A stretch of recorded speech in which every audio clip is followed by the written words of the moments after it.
Bueno, vamos a continuar con trastornos médicos y neurológicos relacionados con trastornos del sueño. Ya estamos hablando de un apéndice, del apéndice A, de acuerdo a la clasificación internacional de trastornos del sueño.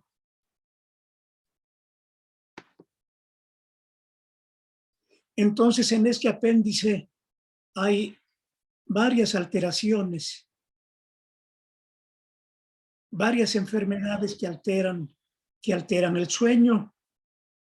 Como ven ahí, está el insomnio familiar fatal, insomnio familiar fatal, que como su nombre lo indica,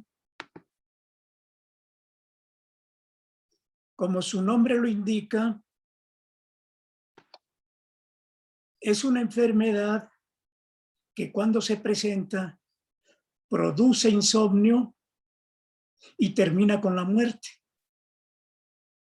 Y es una enfermedad ligada a algunos cromosomas, algunos genes que poco a poco se van identificando.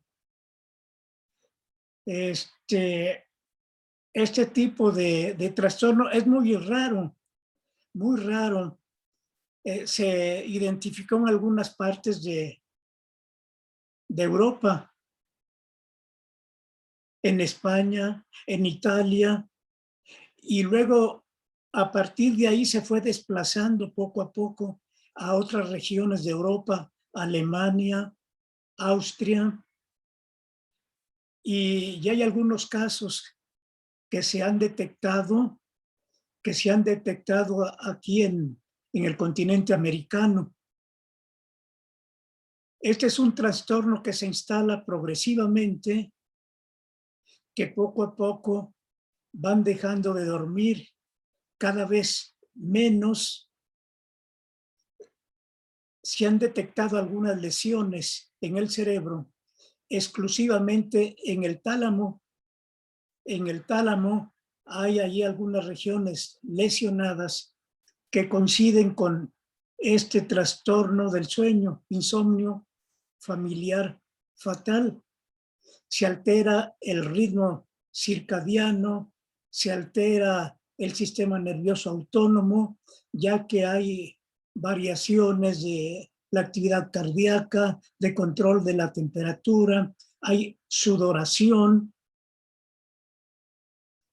y también se altera la liberación de hormonas. Les voy a pasar un video para que vean uno de estos casos del insomnio familiar fatal.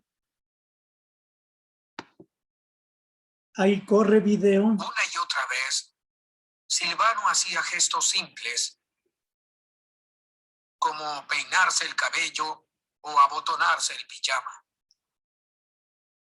Una vez, incluso hizo un saludo militar. Y yo le pregunté, ¿qué es eso? Y respondió, soñé que era un guardia durante la coronación de la reina Isabel. ¿Cómo se explicaba que Silvano soñara sin dormir? El acto de dormir se divide en 3 tipos de sueño básicos: liviano, profundo y REM, que es cuando aparecen los sueños. Durante el REM es cuando soñamos. La función de los sueños no se comprende por completo, pero el sueño REM produce un sonido artificial y podría resultar de la acción del cerebro por comprender la estimulación artificial y la creación de sueños. REM significa movimientos rápidos de los ojos que caracterizan nuestro sueño. Pero cuando soñamos, el cerebro no descansa. Yo lo veo más como un estado en el que no estamos despiertos que como el simple acto de dormir.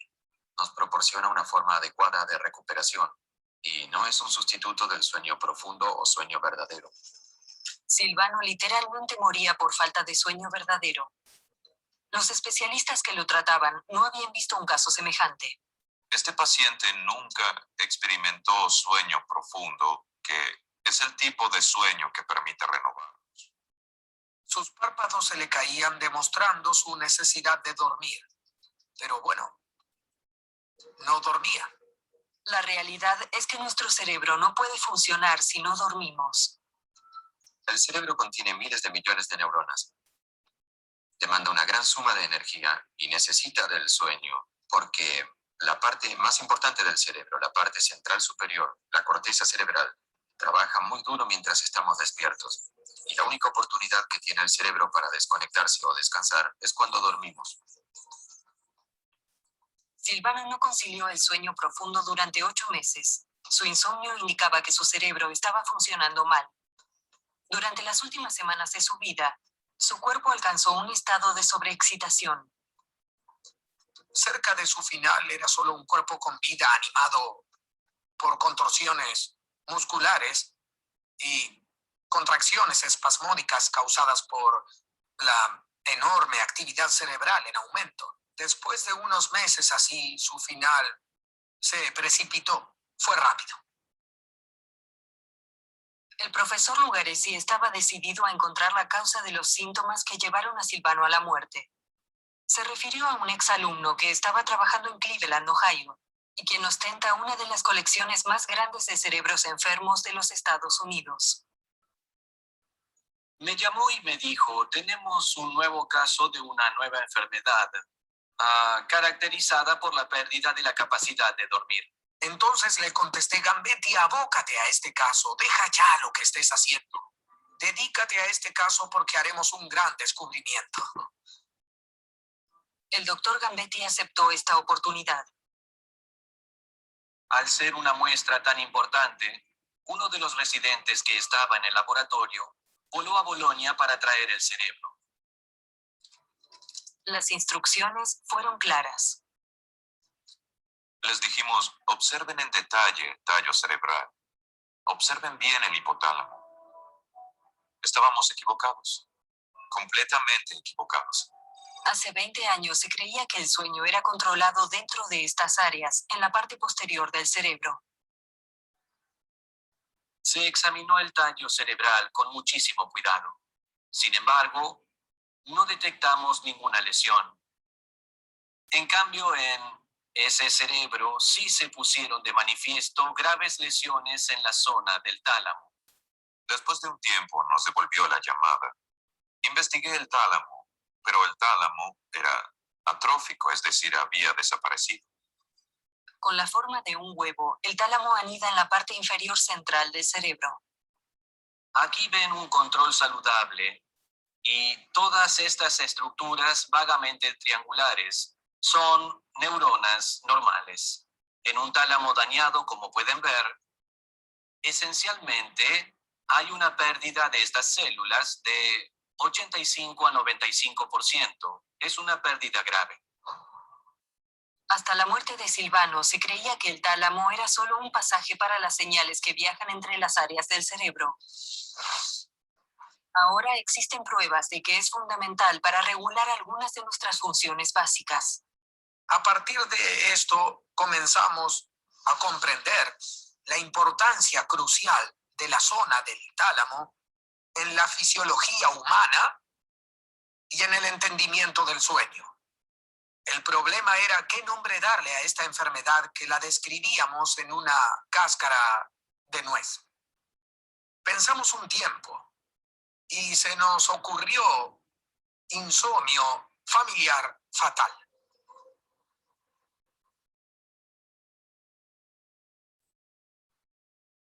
Rick White era la 15ª persona de su familia que había muerto a causa del insomnio fatal. Sus síntomas diferían de los de la familia italiana. Rick padeció la pérdida de sueño leve, aunque tuvo un deterioro severo en la memoria y coordinación. Su hija Megan se encargó de cuidarlo. Al final él se olvidaba de lo que estaba haciendo. Podía estar en la ducha y yo le decía, papá, debes quitarte el shampoo. Él no sabía de qué le hablaba. Tenía que darle el shampoo y decirle, ponte esto en la cabeza. Primero en la mano y luego en la cabeza. Creo que también era duro para él que yo actuara como si fuese su madre. Ya no era el hombre que había dirigido las noticias en la televisión local. Rick White tenía problemas con la organización y el planeamiento y problemas en las conexiones con el lóbulo frontal. Esta parte de aquí eran factibles. Michael Gershwin y sus colegas son expertos en insomnio familiar fatal y estudiaron el caso de Rick White. Él también atribuye las dificultades de Rick a un daño en el tálamo. El tálamo conecta la corteza cerebral, la superficie del cerebro y las estructuras más profundas en la parte inferior del cerebro. En Rick White, es probable que las conexiones del tálamo con la corteza cerebral, en especial los lóbulos frontales afectados al principio de la enfermedad, hayan causado una disfunción cognitiva.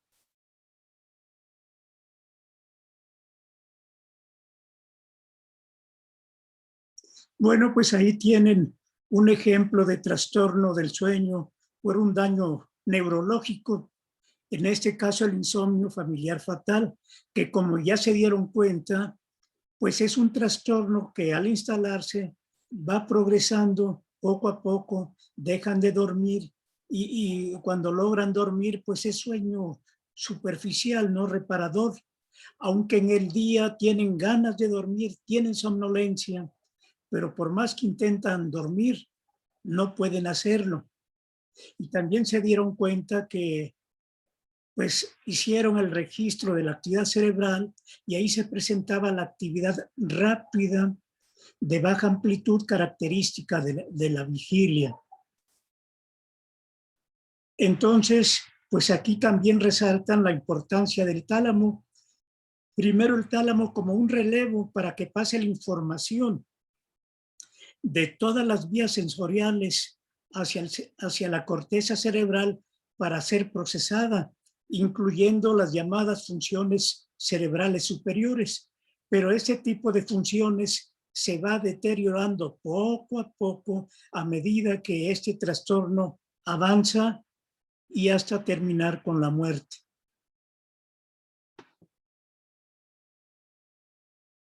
Y aquí hay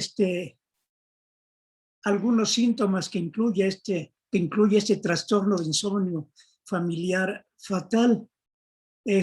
Como ya les decía, difícilmente logran conciliar el sueño, presentan actividad muscular que a veces no es controlada, sacudidas musculares, rigidez muscular. También hay problemas de la alimentación, generalmente pierden el apetito, pero algunos pacientes en ocasiones tienen un apetito voraz y poco a poco se instala la demencia. Cada vez estos trastornos avanzan hasta que llega la muerte. Entonces, todo eso va avanzando progresivamente y desafortunadamente por ahora no tiene cura. Lo que se puede hacer es que el paciente pues esté lo mejor posible dentro de lo que cabe mientras avanza la enfermedad y termina con la muerte. Entonces les decía que este tipo de enfermedad pues es de origen genético. Ya se están identificando cromosomas y algunos genes que intervienen para dar origen a este tipo de insomnio familiar fatal. Bueno, entonces, ese es uno de los trastornos que alteran el sueño y que forman parte de un apéndice de la clasificación internacional de los trastornos del sueño.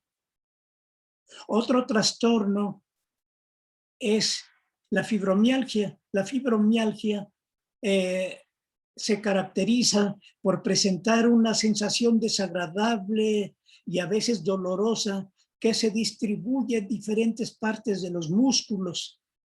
Se distribuye panorámicamente en los músculos del cuerpo y curiosamente es más abundante y casi afecta exclusivamente a las mujeres. De tal manera que esta sensación desagradable se refleja también en alteraciones del sueño.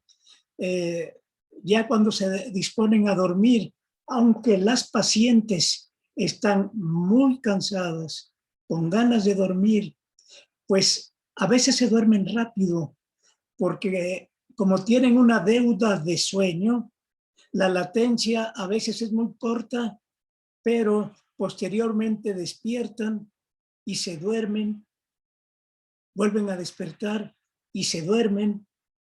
A veces la latencia al sueño se alarga demasiado.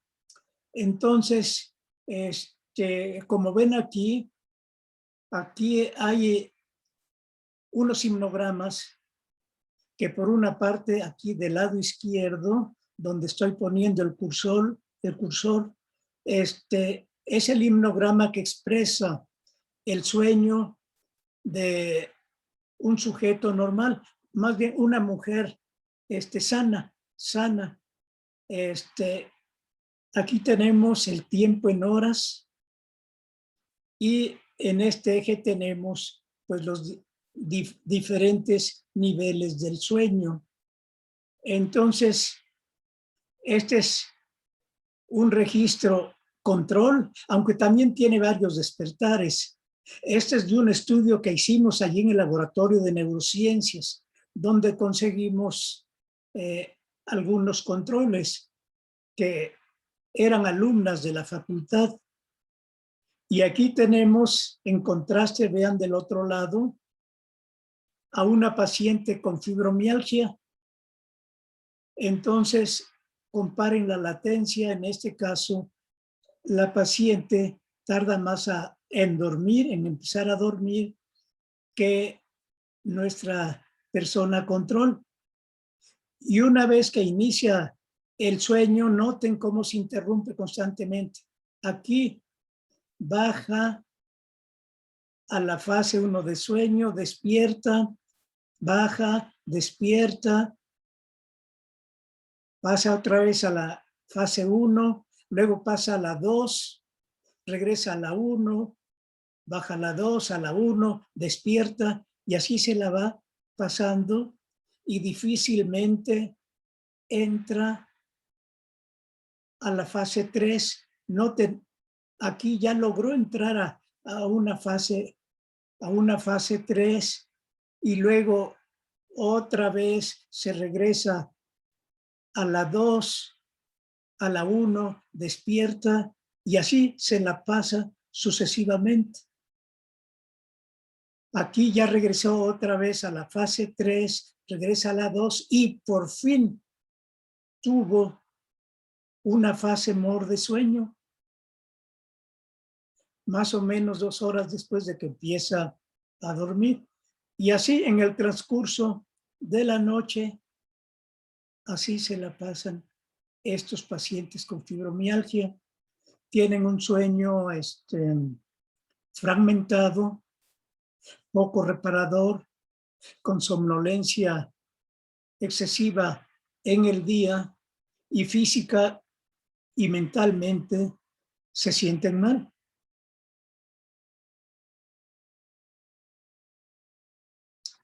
Aquí tenemos los datos cuantitativos de estas pacientes con fibromialgia. En este caso,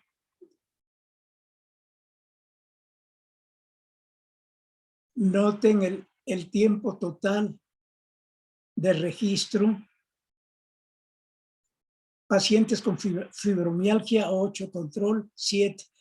¿Por qué registramos más a las pacientes con fibromialgia? Porque ellas, para tener más o menos un sueño adecuado, necesitan dormir más tiempo para que vayan acumulando tiempo de sueño. Entonces, noten de entrada, las pacientes necesitan estar acostadas más tiempo para que logren acumular más tiempo en sueño. Y luego de ese tiempo que permanecen acostadas, Las pacientes con fibromialgia duermen menos, o más o menos, no hay diferencias, porque noten, 6 y fracción las pacientes con fibromialgia y 6 y fracción control. O sea, más o menos duermen el mismo tiempo. Sin embargo, para juntar ese tiempo, las pacientes tienen que estar acostadas 1 hora más. Y luego, cuando se calcula la eficiencia del sueño, aquí donde pongo el cursor, la eficiencia al sueño de las pacientes con fibromialgia es más baja que las del control. Acuérdense, la eficiencia al sueño resulta de dividir el tiempo total de sueño entre tiempo total acostado. De esa manera se saca la eficiencia al sueño. Y luego, en cuanto a interrupciones del sueño en el transcurso de la noche, noten que las pacientes despiertan más veces, 37 veces contra 26. Es decir, tienen un sueño más fragmentado. Y curiosamente,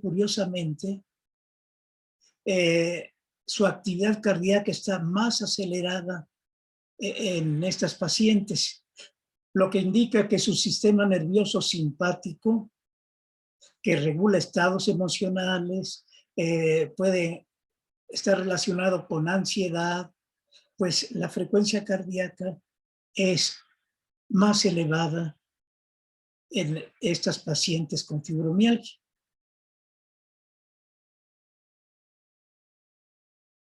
Y al otro día, pues, las pacientes expresan que les faltó sueño, que no fue reparador y que mentalmente no funcionan adecuadamente y tampoco tienen fuerza física adecuada para llevar a cabo sus actividades cotidianas.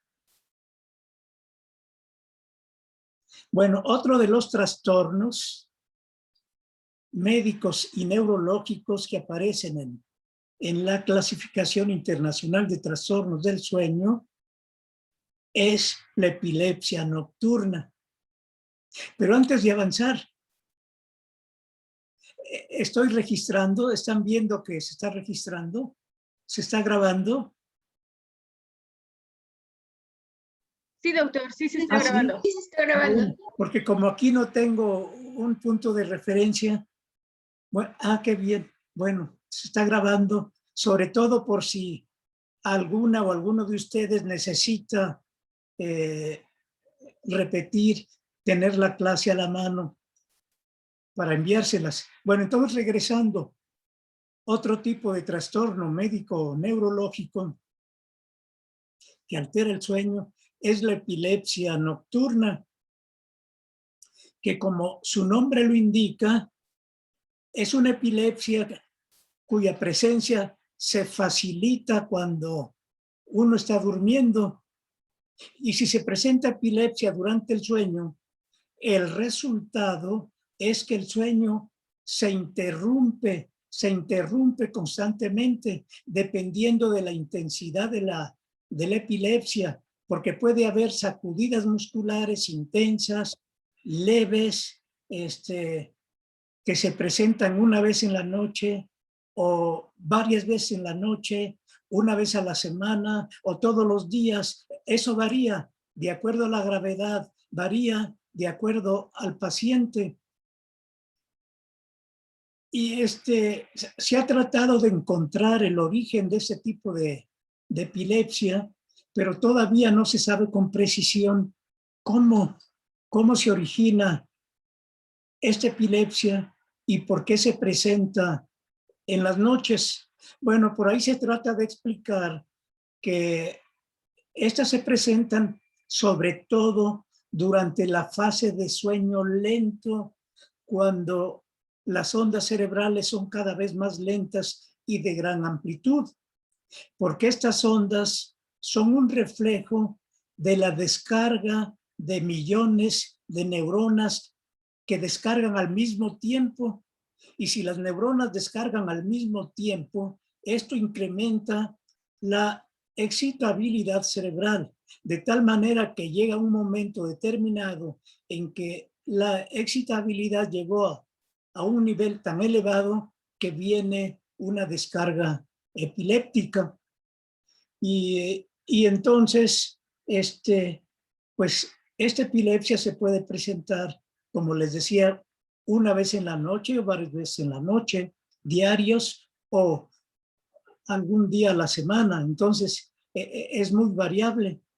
Y además de la actividad motora que puede interrumpir el sueño, pues se presentan otras variaciones, una respuesta generalizada del organismo, porque puede aumentar la frecuencia cardíaca, se pueden vomitar, se pueden orinar, se pueden presentar pesadillas y muchas veces se confunde, aún por los especialistas, la epilepsia del sueño, la epilepsia nocturna con el sonambulismo. Por la actividad motora que se presenta durante la epilepsia, a veces se considera que posiblemente sea sonambulismo, sobre todo si no hay sacudidas violentas.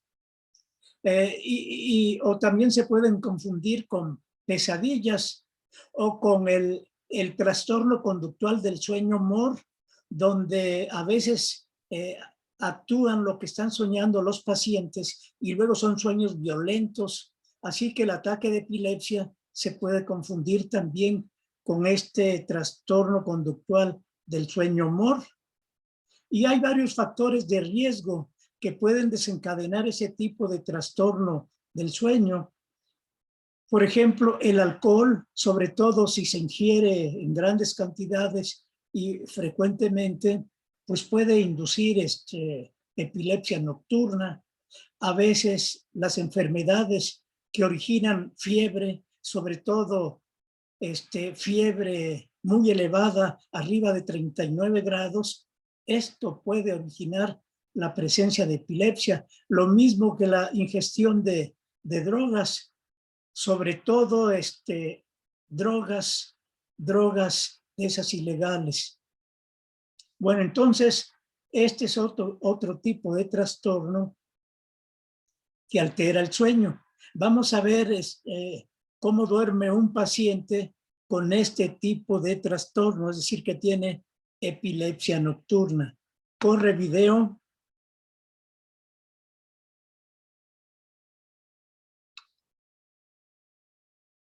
And these are two videos that I usually show. I don't know if we'll be able to see it now.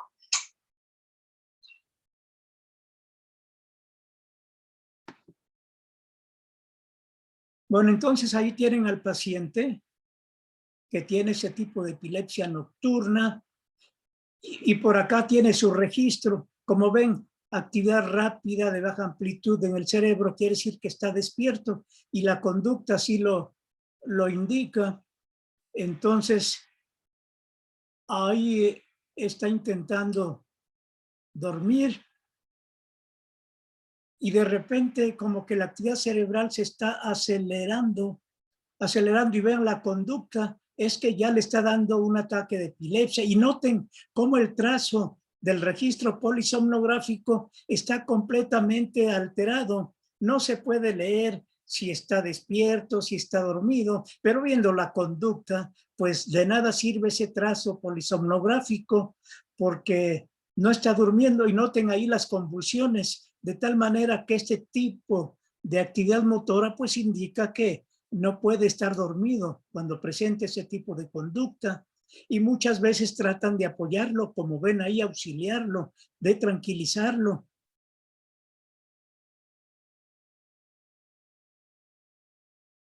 Y ahí tratan de que no se vaya a morder la lengua, porque luego hay sacudidas de la boca. Si saca la lengua, se la puede morder, se la puede dañar, y eso frecuentemente al otro día aparece sangre en la boca, sangre en la almohada y también se pueden orinar.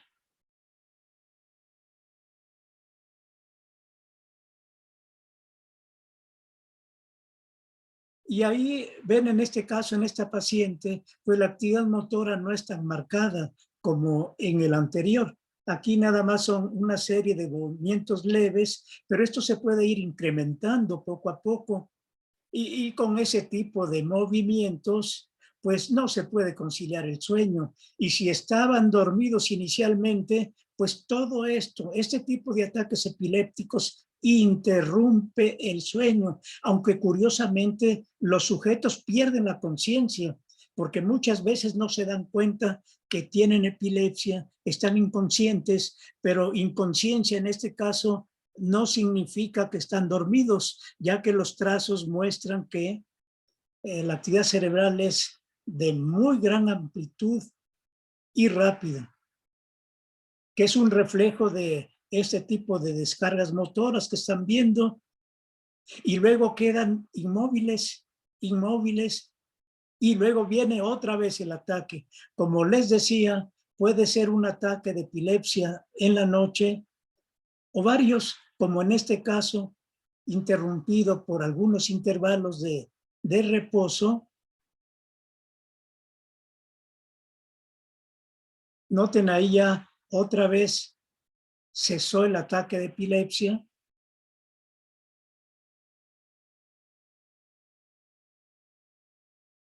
Y así, algunos pacientes se la pueden pasar en la noche y, como les decía, dependiendo de la gravedad de la epilepsia, porque además hay diferentes tipos de epilepsia. Hay una clasificación internacional de epilepsias, así como hay una clasificación internacional de trastornos del sueño.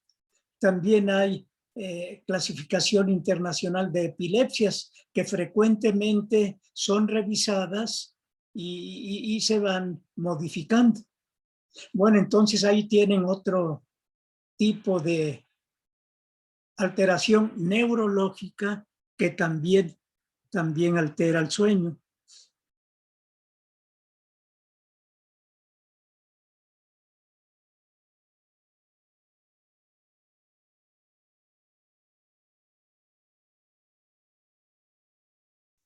Bueno, pues entonces, con esta información terminamos un apéndice de los trastornos conductuales de sueño. Más bien, trastornos médicos y neurológicos del sueño. Pero espérenme, ahí ahorita reflexionando, vi que me faltaban algunos, como no tengo videos de lo demás, me estaba pasando algunos trastornos de este apéndice. Así que ya vimos insomnio familiar fatal, la fibromialgia, la epilepsia relacionada al sueño. Ahora, pero también hay otro trastorno cuyo origen no se conoce con precisión, que es la presencia de dolor de cabeza durante el sueño, que puede ser un dolor localizado o puede ser un dolor generalizado, es decir, puede doler la cabeza completa o a veces el paciente percibe que el dolor está en la parte frontal, lateral, occipital del cerebro, en uno de los hemisferios o en los dos. Entonces son diferentes tipos de dolor de cabeza y que puede ser desencadenado por diferentes factores, por la ansiedad. Si en el día los pacientes tuvieron eventos que les causaron ansiedad, eso puede ser un factor que induzca dolor de cabeza durante el sueño y de esa manera pues no pueden dormir. Aunque si el dolor no es muy intenso, pueden empezar a dormir, pero en el transcurso de la noche, la intensidad del dolor de la cabeza puede incrementarse, alterando completamente el sueño. Y este dolor puede ser ocasionado por factores emocionales, por factores psicológicos, pero también por diferentes factores que no se han detectado. Por ejemplo, algunos tipos de alimentación, sobre todo en la comida china, que le ponen una gran cantidad de aditivos.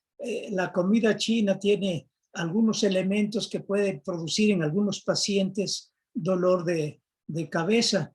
Y también el chocolate en exceso, en algunos pacientes que son muy sensibles, pueden ocasionar dolor de cabeza que al presentarse en el sueño lo alteran completamente. Reducen la cantidad de sueño o si logran dormir, este sueño es superficial. Bueno, así que ese es otro tipo de trastorno médico y neurológico que altera el sueño. Pasemos al siguiente, el trastorno de reflujo gastrointestinal que altera el sueño. En este caso, pues como su nombre lo indica, es el regreso o el reflujo del contenido estomacal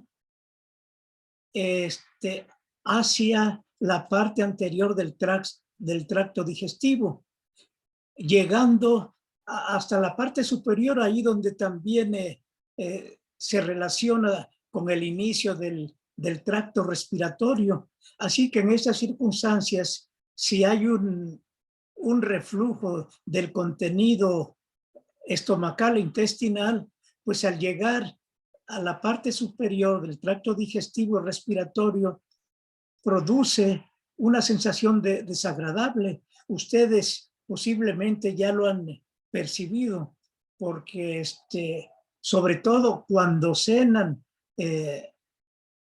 y que el contenido de la comida contenga picantes, contenga chile y también contenga grasas, todo eso facilita el reflujo gastrointestinal. Y además se ha detectado que en estos pacientes tienen problemas con esfínteres del sistema digestivo. Normalmente, para evitar el regreso del contenido del estómago y de los intestinos, hay esfínteres en la parte superior del estómago. Antes de que pase al estómago, hay un esfínter que se cierra para evitar el reflujo, pero en algunos pacientes este esfínter no funciona adecuadamente, de tal manera que al acostarse y por la gravedad tiende a haber este regreso del contenido estomacal e intestinal, y eso produce alteraciones del sueño. Y algunos de ustedes seguramente de vez en cuando han padecido de este trastorno de reflujo gastrointestinal y les ha alterado el sueño. Bueno, ahora pasemos a otro trastorno médico y neurológico, aunque este no es neurológico, más bien es un trastorno médico, que es una isquemia en la arteria coronaria. Es decir, se reduce el diámetro de los vasos sanguíneos a nivel de la arteria coronaria y la arteria coronaria puede reducir su diámetro y esto puede ocasionar dolor de diferente intensidad, y que eso pues se refleja con una alteración del sueño, se fragmenta, se hace superficial y si se presenta en el transcurso de la noche, pues la pérdida del sueño se hace significativa, de tal manera que el paciente al otro día expresa que su sueño no fue reparador y que necesita dormir más al otro día. Así que eso es otro tipo de trastorno que se presenta. Es poco frecuente, pero ya se ha detectado y es importante, y por eso se incluyó en la clasificación internacional de trastornos del sueño. Y luego viene otro tipo de trastorno médico que altera el sueño. Como ven ahí, el atraganto o asfixia y espasmos de la laringe relacionadas con el sueño. Todo esto, ¿qué significa? Esto significa que a veces se presenta un reflejo a nivel de la laringe. La laringe generalmente tiene por ahí esfínteres para evitar que pasen líquidos o contenido del sistema digestivo hacia el sistema respiratorio y pueda ocasionar un daño significativo. Pudiera ocasionar asfixia si pasa líquidos o alimentos hacia el sistema digestivo, pues hay problemas. Entonces, ahí hay un reflejo. Ustedes lo han presentado de vez en cuando, que sienten como que se están ahogando hasta por su propia saliva. Bueno, ese es un reflejo que consiste en que la laringe se cierra para evitar que pase el líquido hacia el sistema respiratorio. Si esto se presenta durante la noche, pues altera el sueño y produce una sensación desagradable, porque puede durar muchos segundos, 15 segundos, 30 segundos, hasta un minuto. Aparentemente no es mucho. Para aquellos que cuando practican a ver cuánto aguantan sin respirar, pues aguantan 15, 30, 45 segundos, pero están conscientes de que están tratando de retener la respiración de manera voluntaria. Pero cuando se presenta en el transcurso del sueño, cuando se asfixian por su propia saliva o por líquido que pasa del sistema digestivo al respiratorio, pues entonces hay un reflejo que permite que se cierre la laringe y de esa manera no pueden respirar. Y ahí viene la desesperación. El paciente siente que se va a morir, aunque apenas lleve 15 segundos o 30 segundos, él percibe ese tiempo como eterno y piensa que ya dejó de respirar y piensa que posiblemente muera. Entonces, el sujeto, pues, a veces se espanta, corre, tiene diferentes tipos de conductas, pide ayuda, los familiares ven desesperados y no saben qué tienen y simplemente no puede respirar por este reflejo que se presenta al cerrarse la laringe para evitar que entren líquidos o alimentos, y entonces viene el paro respiratorio y viene ese terror que presentan estos pacientes y no duermen hasta que pase un tiempo determinado. Otra vez retoman la respiración, pero ya quedan espantados y les cuesta trabajo conciliar el sueño. Es más, en los pacientes que esto es muy frecuente, hasta tienen miedo de dormir porque saben que se puede presentar esta sensación desagradable donde perciben que prácticamente ya se van a morir por no poder respirar. Bueno, ahora sí, ya cubrimos este apéndice A de trastornos médicos y neurológicos del sueño.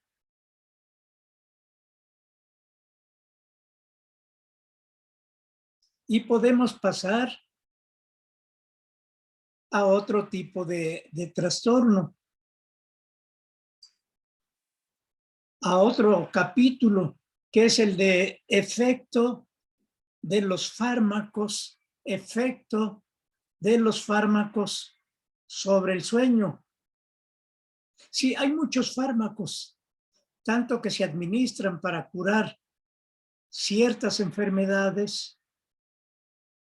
o más que fármacos son drogas drogas, aunque el fármaco es una droga, pero en el término droga podemos incluir sustancias o drogas, digamos, legales, donde están los fármacos o donde están sustancias que ingerimos, como cafeína, como la teobromina del chocolate, la teína del té, pero también hay drogas ilegales, como la marihuana, la cocaína, las anfetaminas, entonces, y muchas más.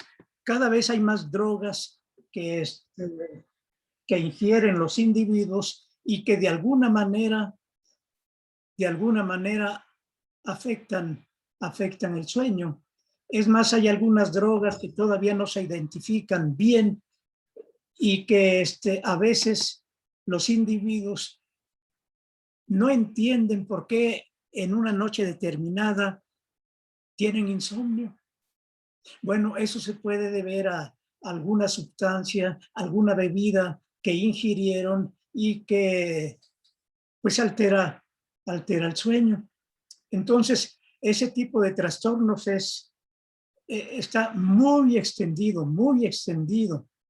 Y nada más como dato complementario, pues les comento que dentro del cerebro, pues hay una serie de circuitos, de mecanismos que nos impulsan a ingerir cierto tipo de sustancias. En este caso, los que llegan a la drogadicción, y que ya sabemos que todas las drogas legales e ilegales alteran el sueño. Y uno se pregunta, bueno, si ya se sabe que alteran el sueño, ¿por qué estos pacientes que saben que al dormir mal tienen una sensación de malestar generalizado, física y mentalmente hablando durante todo el día? ¿Por qué no evitan tomar esas drogas que producen esa sensación desagradable? Bueno, dentro del cerebro hay ciertos circuitos, ciertos mecanismos que pueden atrapar, encarcelar al individuo para que no se libere del uso de las drogas. Allí hay algunos circuitos como el que se refleja, estamos proyectando aquí en la pantalla,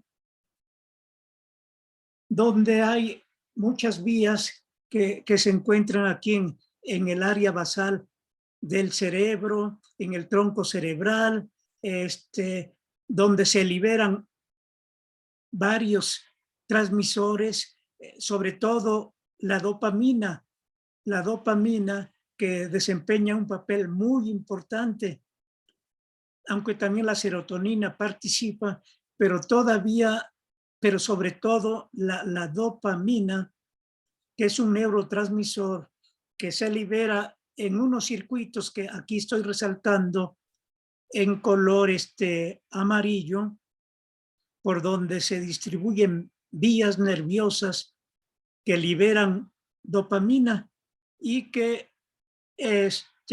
una de las funciones en este circuito es generar una sensación de bienestar en los individuos. Se sienten tranquilos, felices, y entonces esto se presenta, o este tipo de circuito se activa normalmente cuando nosotros sentimos alguna sensación agradable, algún placer, que somos felices, lo sentimos bien ante ciertas situaciones. Esto normalmente se presenta. Por ejemplo, pueden sentir una satisfacción importante si es que logran pasar el semestre, si sacan buena calificación, se van a sentir satisfechos, felices, porque cumplieron unos objetivos de la mejor manera posible. Se sienten contentos, y en parte porque estas vías se activan y dan esa sensación de bienestar. Y ahí el núcleo accumbens es muy importante, porque es la vía final común donde se originan este tipo de sensaciones agradables, que les digo, se presentan normalmente de acuerdo a todas nuestras interacciones que llevamos a cabo cotidianamente con la sociedad, pues hay unas situaciones que nos dan bienestar, felicidad, y eso es una expresión del funcionamiento de este circuito de la dopamina y también de la serotonina. Pues bien, algunas drogas, algunos individuos que han tenido acceso a ciertas sustancias, pues tienen la sensación de ser felices, agradables, pero no por situaciones de la vida diaria, sino que ciertas drogas, cuando son ingeridas, dan ese tipo de sensación de felicidad. Y cuando dejan de usarlas, pues se sienten de lo peor, se sienten muy mal, y ya detectaron que solamente ingiriendo estas sustancias pueden ser felices, entre comillas, y entonces ya quedaron atrapados en estos circuitos y por eso se vuelven adictos y por eso no pueden dejar de usar este tipo de sustancias, porque pues se vuelven infelices, tienen una sensación desagradable, física y mentalmente se sienten mal y ya quedaron atrapados. Pues bien, este es el circuito donde se lleva a cabo esto que les acabo de explicar y que pues se los menciono nada más para que entendamos más el efecto de las drogas en general que alteran el sueño. Bueno, aquí está una vez más el circuito que les acabo de mencionar, que regula ese tipo de funciones y que nos da felicidad. Hay una recompensa. Hay recompensa por nuestra conducta diaria, que nos sentimos felices, pero también los que caen en drogadicción, la recompensa que tienen después de ingerir estas sustancias es que se sienten bien, esa es su recompensa. Entonces, por eso quedaron atrapados en este circuito que ya les describí, por esa sensación agradable, que tienen cuando ingieren estas sustancias. Así que aquí está otra vez el circuito, ahí está el núcleo accumbens, que es importante, las vías de la dopamina, y que vienen desde la sustancia negra, el área tegmental ventral, todo esto forma parte de ese circuito de recompensa que nos da felicidad, sensaciones agradables, y que también las drogas actúan a ese nivel. Claro, se conecta también con la corteza prefrontal, ahí donde se integran las funciones cerebrales superiores, ahí es donde se puede integrar información que nos da bienestar, felicidad. Entonces, ese es este sistema muy importante, sistema dopaminérgico, donde también interviene la serotonina.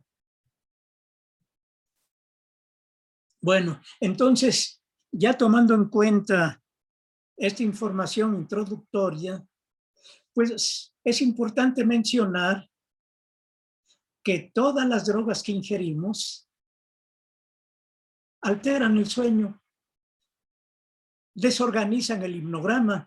Acuérdense cuál es el himnograma normal, ya en mente se está proyectando cómo está ese himnograma. Entonces ese himnograma se altera por todas las drogas, ya sea porque se presentan menos ciclos de sueño, porque cada fase dura menos, porque las latencias al sueño se modifica, se alarga, o porque el sueño es superficial.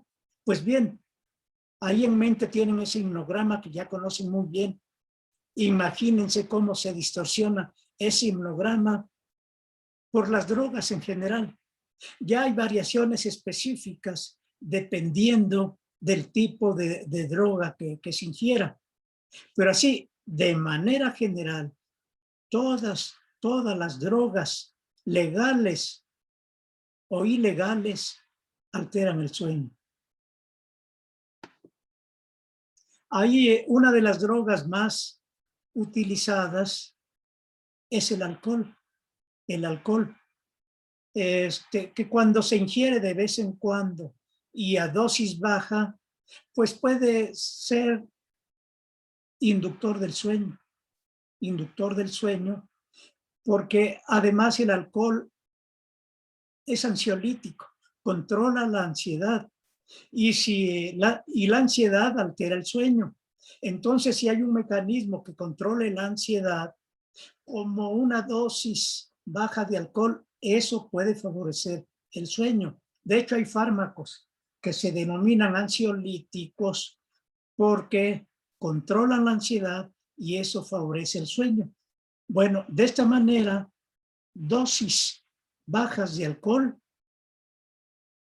pueden inducir el sueño, pero si son dosis elevadas, lejos de inducir el sueño, de favorecer el sueño, lo altera. En general, el sueño es superficial, no es reparador. De tal manera que al otro día, además, si fue exceso de alcohol, además de lo que se llama cruda, que es una sensación desagradable, pues se sienten mal porque el sueño se alteró.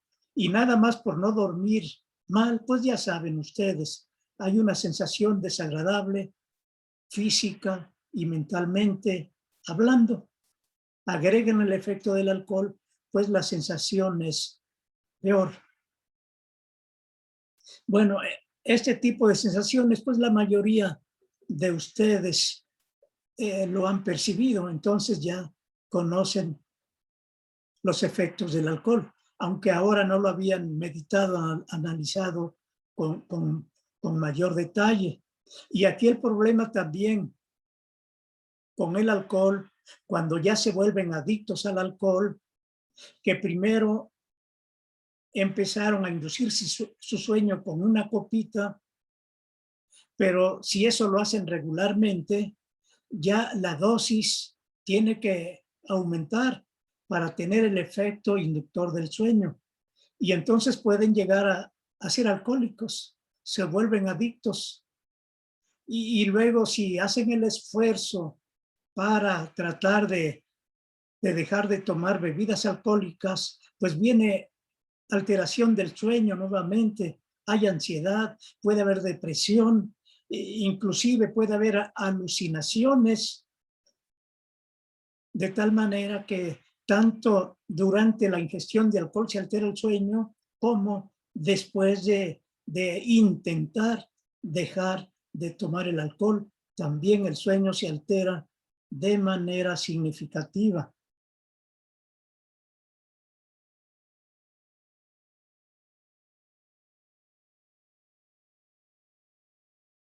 Y tratando de entender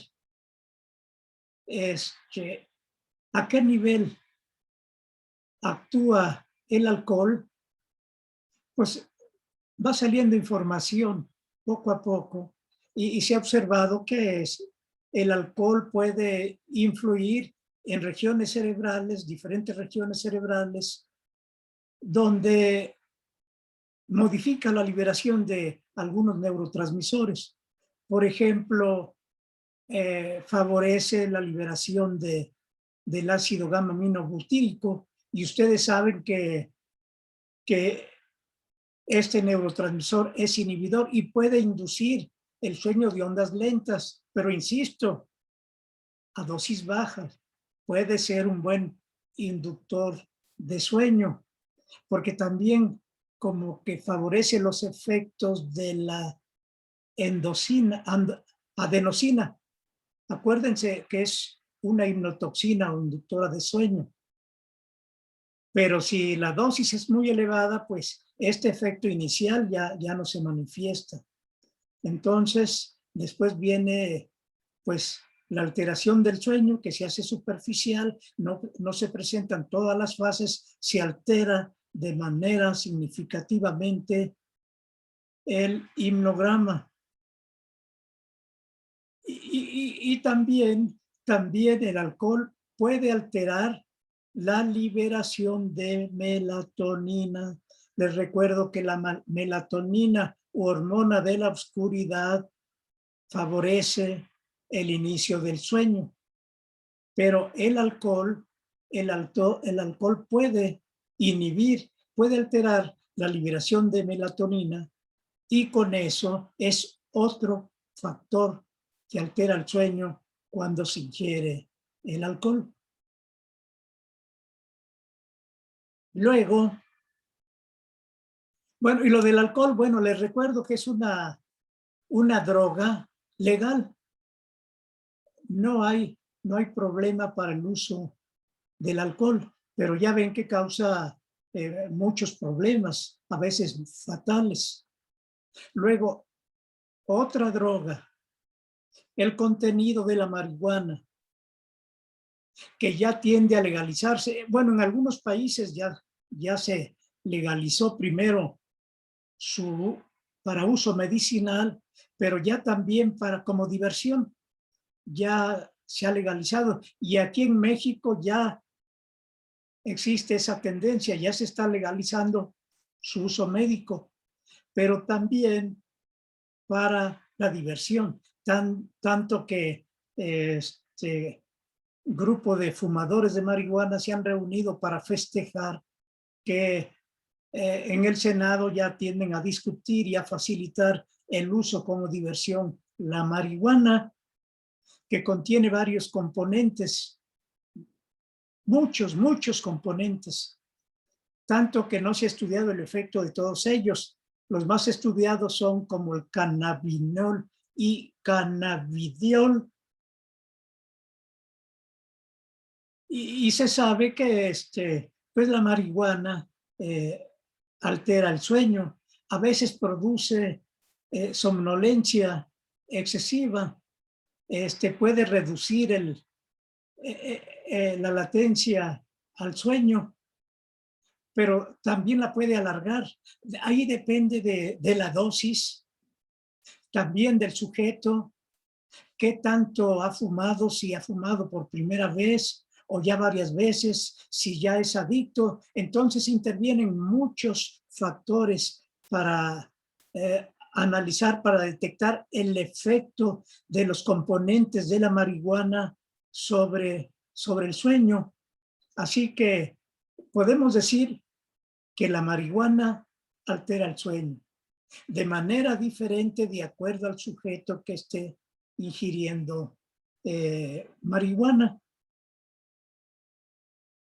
Y algunos dicen que se sienten relajados, extasiados, pueden comunicarse con Dios, pero cuando se les registra su sueño, el sueño es sumamente fragmentado y también por algún motivo produce alteraciones motoras durante el sueño. Es decir, se puede presentar el movimiento periódico de las extremidades, que ya vimos nosotros en un capítulo del sueño, pero que la marihuana también, como efecto colateral a su ingestión, además de quitar el sueño directamente, pues produce este tipo de actividad motora, y ya saben que la actividad motora altera el sueño.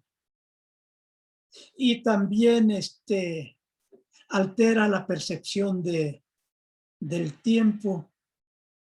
Y aquí les hago un paréntesis, porque hace años estuvimos analizando el efecto de componentes de la marihuana, tanto en el sueño como en la percepción del tiempo. Pero no fue marihuana fumada, fueron cápsulas con cannabinol y cannabidiol. Y no nos costó mucho trabajo conseguir voluntarios, porque aquí la condición era que fueran personas que hayan tenido acceso previamente a la marihuana, es decir, para no inducir la ingestión de marihuana, sino que era una condición. A ver quiénes han probado la marihuana y quieren participar en este experimento. Queremos saber el efecto de los componentes de la marihuana sobre el sueño y percepción del tiempo. Bueno, no nos fue difícil encontrar ese tipo de participantes voluntarios, y donde encontramos de sobra voluntarios y voluntarias fue en la Facultad de Psicología. No sé si todavía podemos juntar voluntarios, voluntarias suficientes para seguir haciendo experimentos. Aquí en el grupo, que en este momento hay 32, no sé de esos 32 cuántas pudieran participar, es decir, que hayan tenido acceso previamente a componentes de la marihuana para hacer otro tipo de experimentos. Pues bien, vimos que la percepción del tiempo se altera, porque era una tarea donde se les decía que tenían que responder cuando vieran un destello luminoso. Y también aprendían que se presentaba cada 10 segundos. Bueno, aprendían el tiempo, pero luego como que el tiempo lo subvaloraban o lo sobrevaloraban, entonces perdían en el tiempo. Y a veces no contestaban porque tenían que apretar un botón. La pregunta es, ¿no te diste cuenta que se prendió la luz y que tenías que contestar? Sí, vi el estímulo, pero no quise contestar porque estaba concentrado, estaba percibiendo figuras celestiales. Bueno, ese es como dato curioso, complementario, en relación con el uso de la marihuana. Ya los que me están escuchando y que la han utilizado ya me dirán, podrán meter información adicional. Bueno, otra droga que altera el sueño y que es una droga legal es la nicotina del tabaco. Que la nicotina es estimulante del cerebro porque actúa sobre receptores colinérgicos. Recuerden que en los mecanismos que regulan el ciclo vigilia-sueño hay unos núcleos, el núcleo tegmental laterodorsal y núcleo tegmental pedúnculo pontino, que forman parte del centro de la vigilia y que liberan acetilcolina. Pues bien, la nicotina estimula los centros de la vigilia y por eso puede inducir insomnio. Así que desde el punto de vista químico, desde el punto de vista farmacológico, la nicotina tiende a reducir la cantidad de sueño.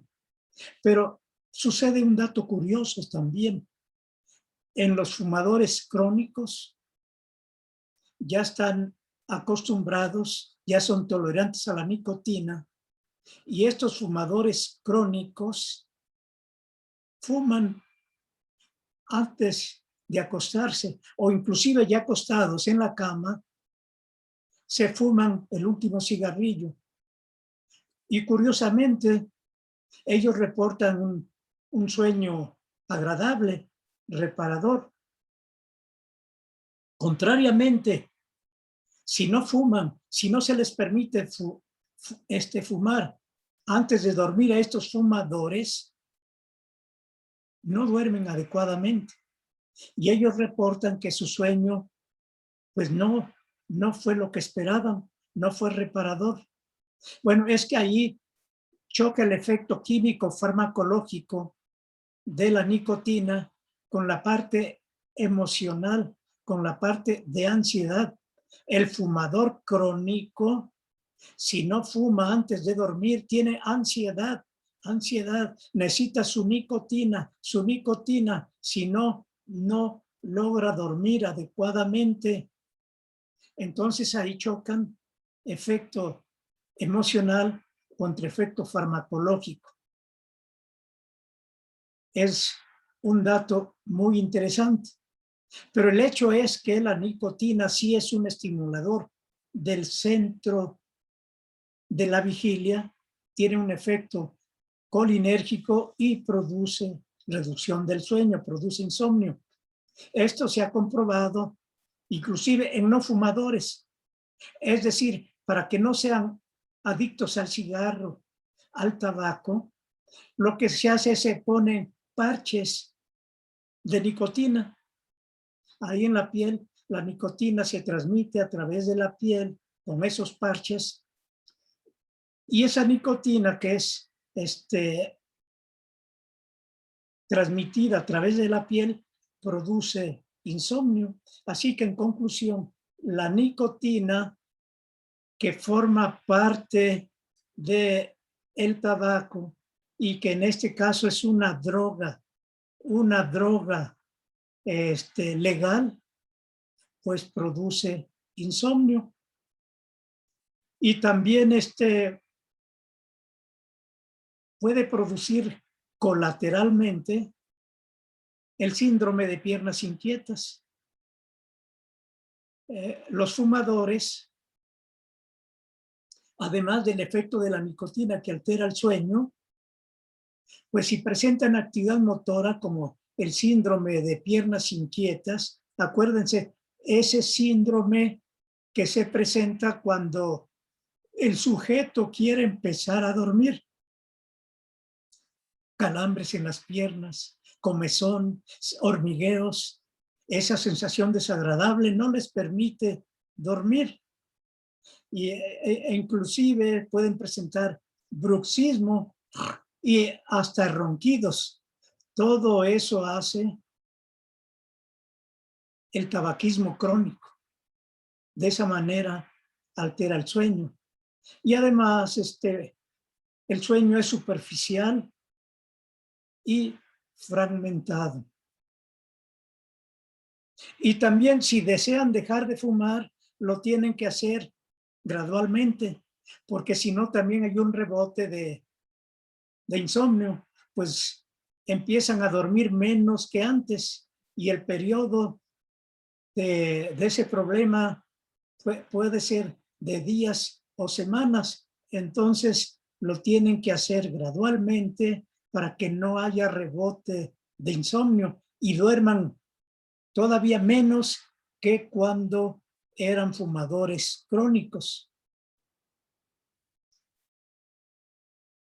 Esa es una droga legal que altera el sueño. Afortunadamente ya el uso del cigarrillo con la nicotina ha disminuido.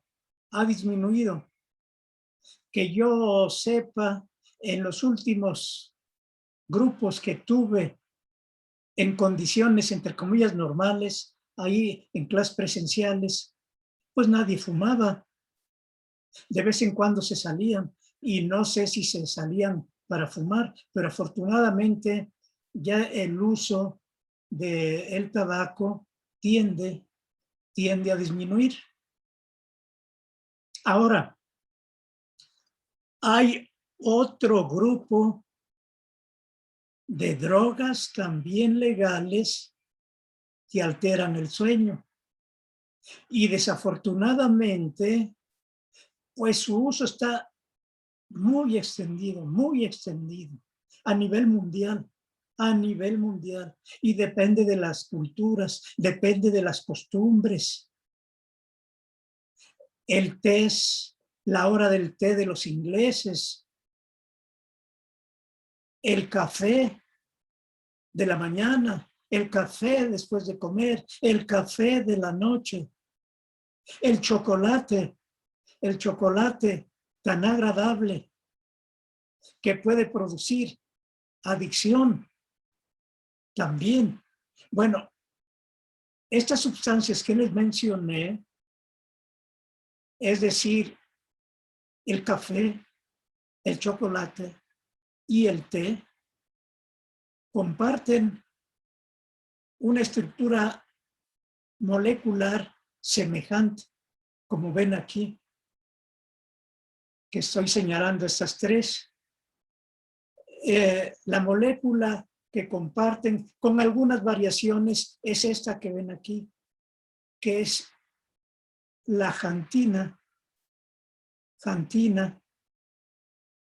que se llama así porque cuando se recupera